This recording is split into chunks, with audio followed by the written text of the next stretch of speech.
Bon dia.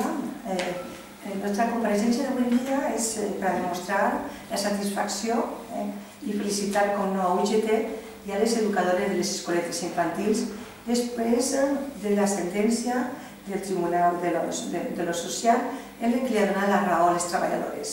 Aquesta sentència combina l'Ajuntament a reincorporar-les de nou i a pagar-los el seu sou des del moment que van ser acomiadades del que seria la seva tasca.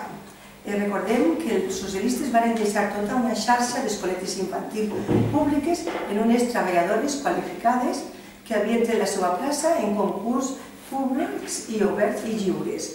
Aquestes treballadores, en el seu moment, que van obtenir aquesta plaça, per part del Partit Popular, el que es va fer és que en el moment en què es van voler privatitzar les escoletes van ser acomiadades.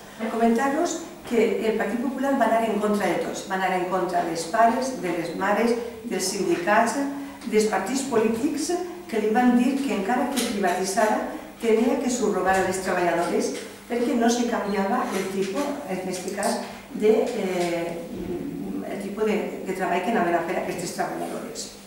En aquests moments, el que ha fet el senyor Torró es va fer un cas omís d'aquestes suggerències que li van fer i de les informacions que li van donar tant per part dels sindicats com dels grups polítics i ha fet de sa casa un cortijo.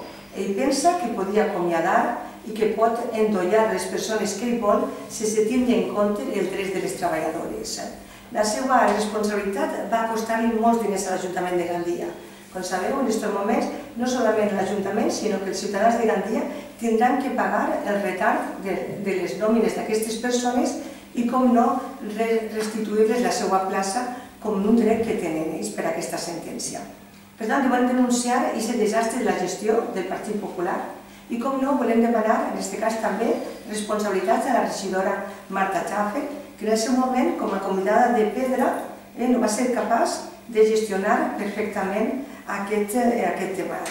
També, en aquest cas, volem que es demanin disculpes a les treballadores que en el seu moment van ser qualificades de persones que no estaven prou formades, que no tenien la qualitat pertinent i que anaven a entrar altres persones que estaven molt més preparades que elles.